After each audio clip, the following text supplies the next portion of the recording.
quick, we just played the clip. Like, what's like a quick synopsis? I Quick love your synopsis. accent, by the way. Thank you. It was so fun. Well, I play a real-life woman, and she Yeah. is just larger than life and such a wonderful human being who finds her purpose through helping someone else. Beautiful, And yeah. I mean, I think we all can do that in our lives. You know, we can be an ordinary angel for somebody else, and it's a feel-good movie that we really need right now.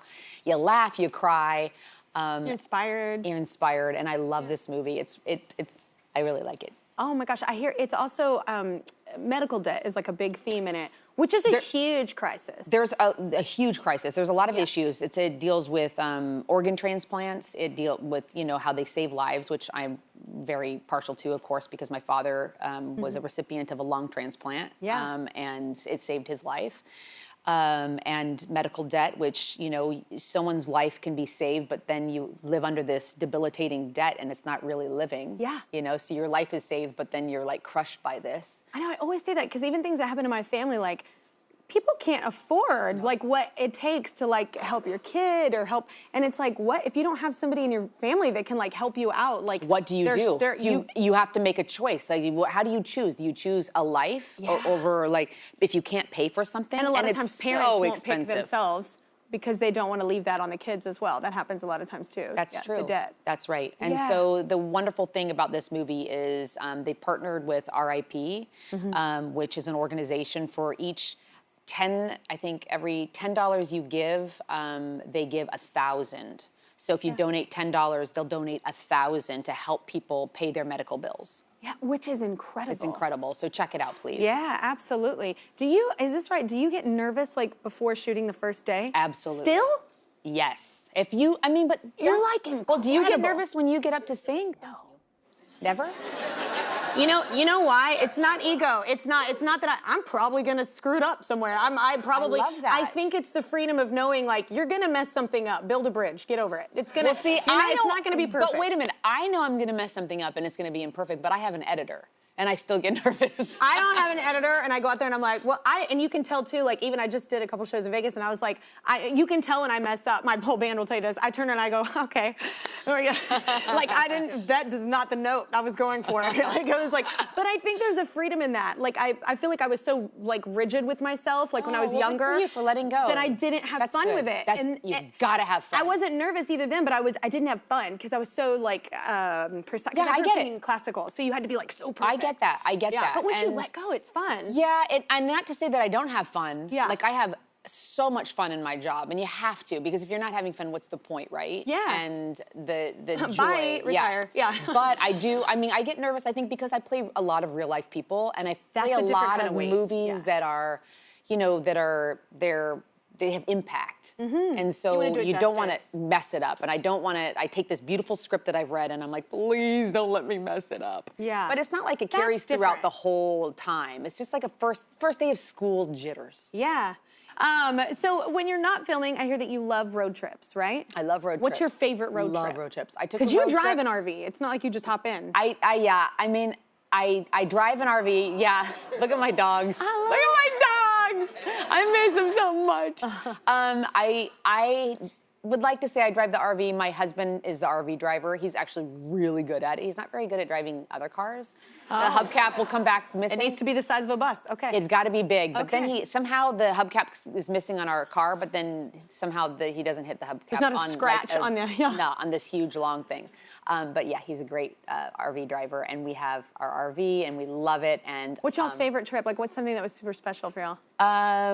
Driving through the South. We drove from LA to New York, Wow. and it was one of the best road trips. Do you stick to main roads, or do you? No, like to highways and byways. I'm glad you said that. You cannot take a highway and see anything. All you see is like... Yeah, agreed. Like everything looks homogenized and the same going by on a freeway. Yeah. If you get off the freeway, you see real people. You see the mom and pop shops. You see these towns that are becoming ghost towns. You know, they're and you really experience the different topography and the beauty. But what I love about it is it's like a meditation for me. Yeah. Because everything slows down like it used to be before phones and everything. It just slows down, and you see the road passing under your tires, and it's kind of like a meditation, and like the feel of the road under your feet, and just like, and looking and talking to people. Yeah. Yes. I would think wish I could be a musician. I Oh, no, wish I could sing I love because those that to days. me, getting Yeah. in the bus and like, Yeah, different town, like, and Love it. you get in your little coffin,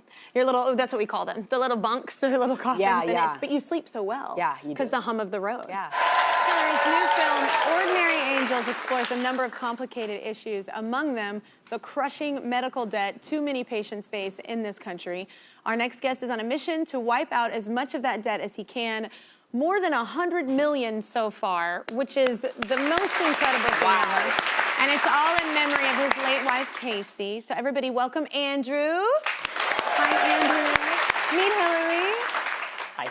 As I said, Andrew lost his wife, Casey, last year, and he was her caretaker during treatment. So this is something you can relate to. We kind of talked about a little bit with your father, right, Hilary? Yes, that's right. Yeah. And You have to put your life on hold. yeah, you do. But you know, I mean, of course, graciously, like it's what you do, right? That's what we do for loved ones. It's like we just do everything we can to help ease the pain or whatever it may be, elongate their life, right? Yeah, there was a moment in the last year taking care of Casey where I kind of just had a moment where I said to myself, like, this is all I'm doing now. Like, for now, this is why I'm on Earth. That's right. Casey had a really hard last year. She was in home hospice for the last 6 months, but we were lucky it was that long. You know, when we didn't expect it to be that long, and we had some bonus time together, and it's really, really hard to be someone's caregiver, but I was glad I was able to do it. I'm glad you were too. What? I'm really sorry for your loss. I know.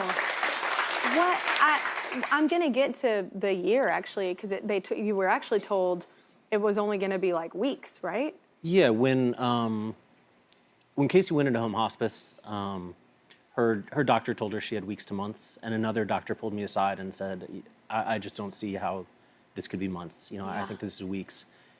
Casey was so mad at me for thinking about it in terms of weeks. Yeah. We had a funny moment when we got to July. She'd come into home hospice at the beginning of June, and she'd been mad at me so many times when I was trying to plan things around this really being the end of her life. We were planning a memorial together. We were writing her obituary together, and we were in our bathroom brushing our teeth. I don't know if this is a me thing or an everybody thing, but you have that moment at the end of the night where you're brushing your teeth and you kind of like have this moment of like where you're a little bit more honest with each other than you usually are. Yeah. That's kind of the whole day for me, but Okay, okay. And Casey looked at me and said, you didn't think I'd still be alive now, right? And I was like, no, did you? And she's like, oh, definitely not.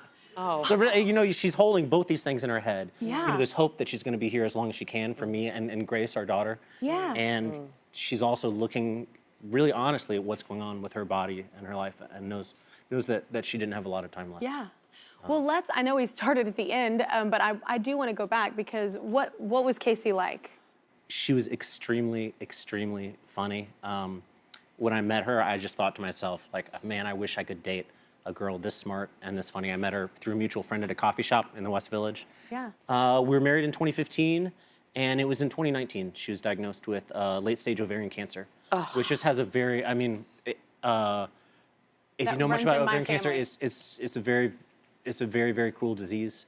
And if you have late-stage ovarian cancer, you have about somewhere between, I think, a 10 to 20% chance of living for 5 years. Yeah.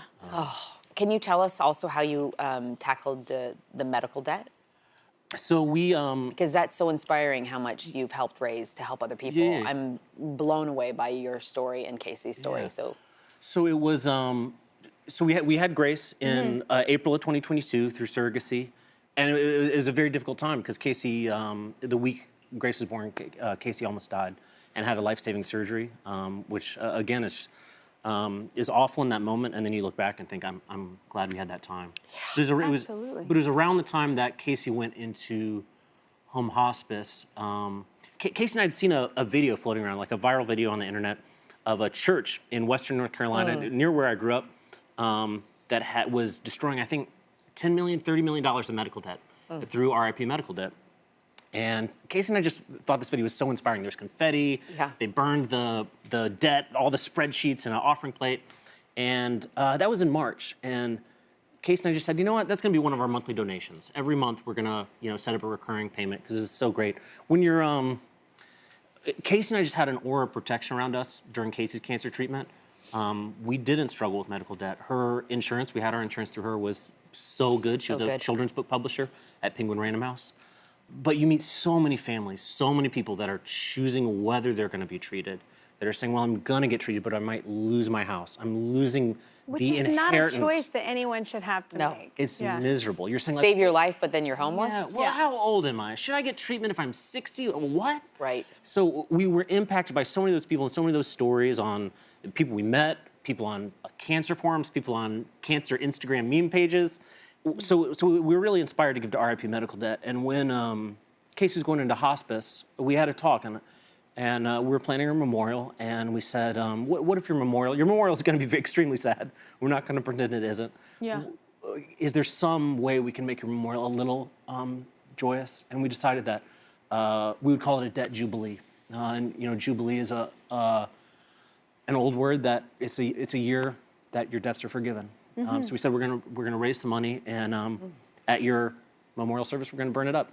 And we hope to raise $10,000. And Casey had written a note that she wanted me to share with people she loved that I posted on Instagram and Twitter when she died. I put some photos on it. I wrote a little bit more on the note. And kind of when I came up for air after her cremation, it had become a news story. You know, it was had really struck a chord with people around the world. By that weekend, it was a New York Times story, it was a Washington Post story, and we've raised more than $1 million now. Incredible. Thank you.